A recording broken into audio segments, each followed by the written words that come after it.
Well, I tell you, you don't want to talk about the face of evil and something really good happening about it. One of the biggest stories the Blaze has run. Didn't we just have the most viral story that Blaze has ever run 2 days ago? Yeah, this one's competing for it. I think this one's bigger now, isn't it? I don't know if it's bigger. I mean, that one lasted for a few days. This one's starting off hot, though, for sure. Yeah, I think this one's starting off, anyway. Good news for parents. See what a judge told a spoiled teen who moved out and then sued them for college tuition.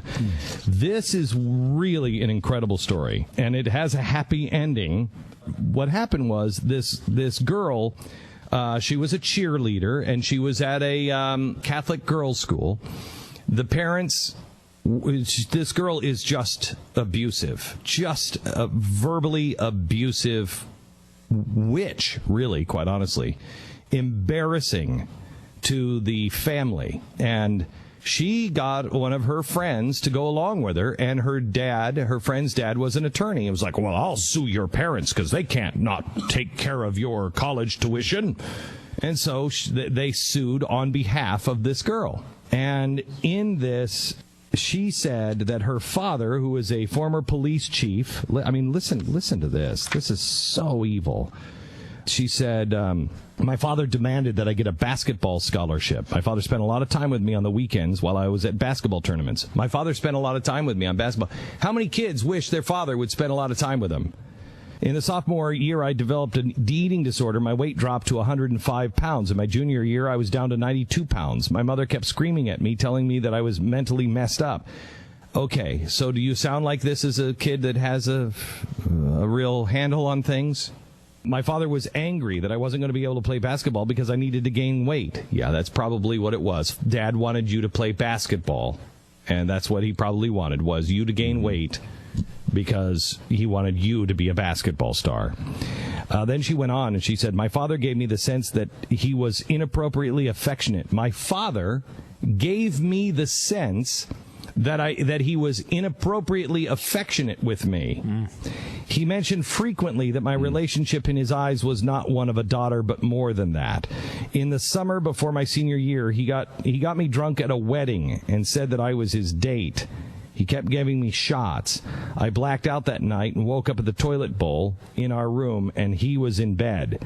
He would constantly put his arm around me in public, and he would kiss me on the cheek in public. Oh, no. Oh, my God. Oh, no. Yeah. Not kiss her on the cheek in public. No, in public. That's, no don't father would this. ever do that. Don't cheapen this. No. So here, I read this earlier.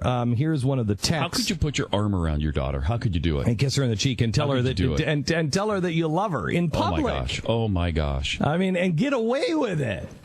Send that guy directly to prison. So here's a phone message, and this is what apparently got the judge saying that she was a spoiled brat. The phone message is, hi, Mom, just want to let you know you're a real effing winner, aren't you? You think you're so cool, and you think you caught me throwing up in the bathroom after eating an egg frittata. Yeah, sorry. You have problems now, and you need to harp on mine because I actually took an S, which I really just want to S all over your face right now because it looks like that anyway. Anyway, I effing hate you, and I've written you off, so don't talk to me. Don't do anything. I'm blocking you from just about everything. Have a nice life. Bye, Mom. Oh, my gosh. And this kid is suing her parents, saying that she demands a college scholarship. In the trial, the father said, no matter what she says, we want everybody to know we still love our daughter. We are embarrassed by the way she is behaving. We wish she wasn't making the choices she's making, but she is making them. But we still love our daughter. Sometimes kids are just awful. Yeah. Oh, yeah. It's awful. No matter what you do. And what's sad your best is efforts. I don't think you ever go back from this. No. I mean, all of us have had either a sister or a daughter who has been, difficult, who have said bad and hard things. I haven't. I didn't have a sister at all, and my daughter is perfect. She's 1 year old.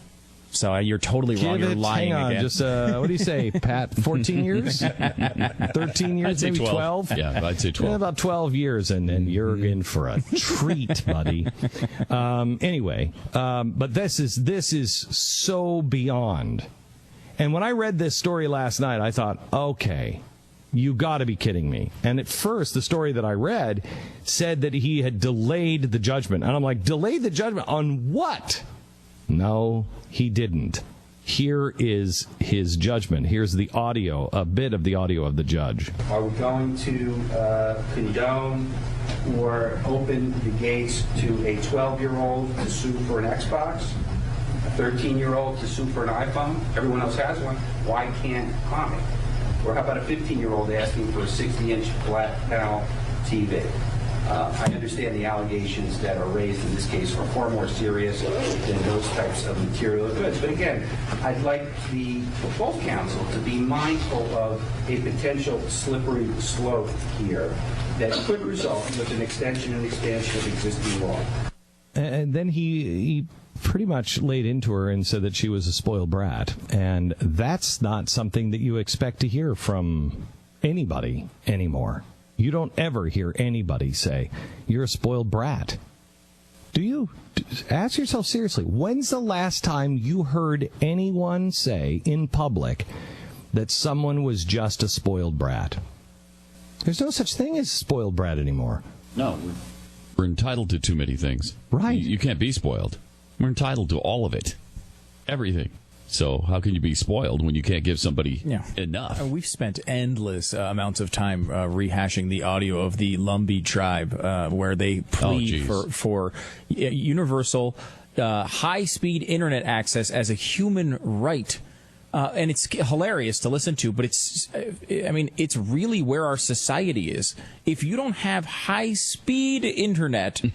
Because they had dial-up. Yeah. If they don't have high-speed internet, it's as if this country has violated your human rights.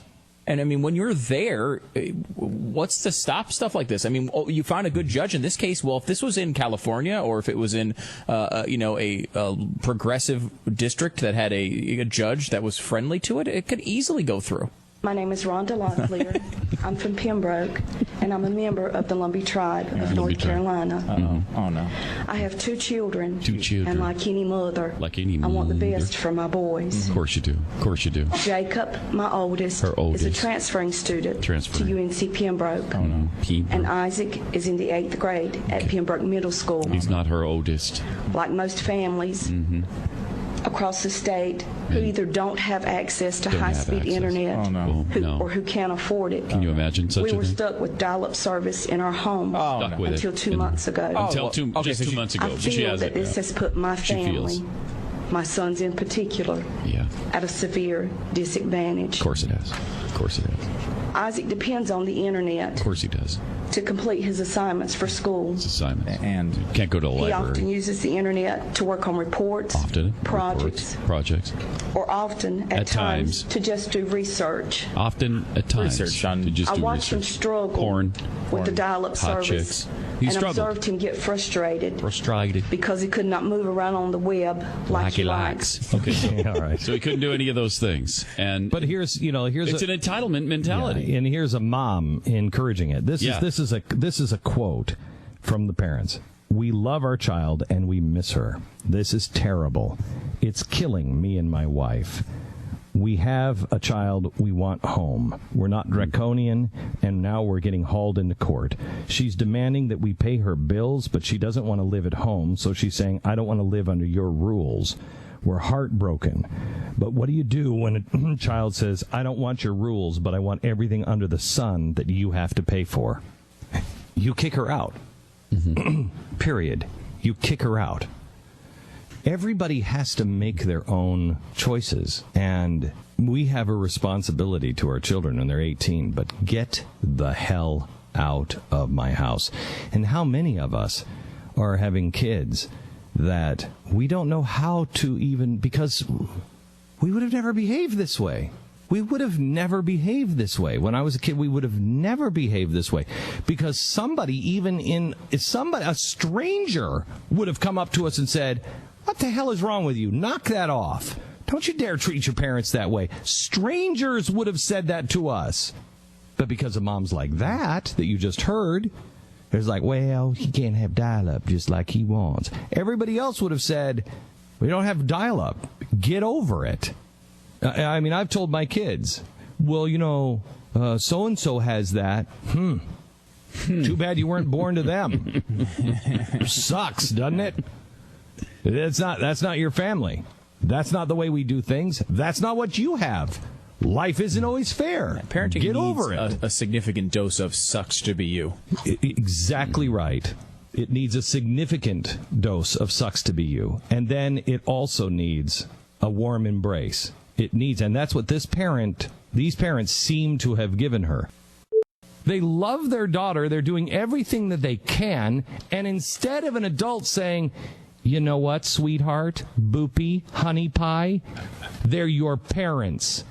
Go back home. You're not living here. Go back home. Because he didn't do that, this parent was dragged through court. And I personally think these parents should sue him. I wonder, too, I mean, with some of the more serious accusations you kind of went through there, if those were real, they would be in a criminal proceeding. They would not be in a I need my college money lawsuit. That's exactly right. You know they're not real. You know she's making them up. And Otherwise, it'd be you know what? If the attorney said, well, now hang on, honey. Hang on. You're saying your dad is inappropriate? Okay, well, let me call the state. But I want you to know, if I call the state, you're in real trouble. If these aren't true, you're in real trouble. You know the guy thought that. Wouldn't he have a legal responsibility to do that? Mm-hmm. To call the state? He would have a legal responsibility to call the state if he thought that there was something really going on. He is talking about a court case. Counselor, did you call the state? I mean, he's hearing the abuse of a child. I think all of us would have a responsibility to call the state if we actually thought a child was being abused, and especially an officer of the court. So he knew that was bull crap. Otherwise, there would have been criminal proceedings. There one that is going for money. This family should sue this attorney.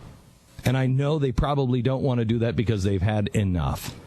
But boy, oh boy, what kind of society have we turned into? And if you happen to be in a situation right now with your family and you don't know what to do, brother, sister, I have been there. We have all, well, Stu hasn't been. Jeffy has been. Pat has been. We've been there. Hold on. It gets better in the end.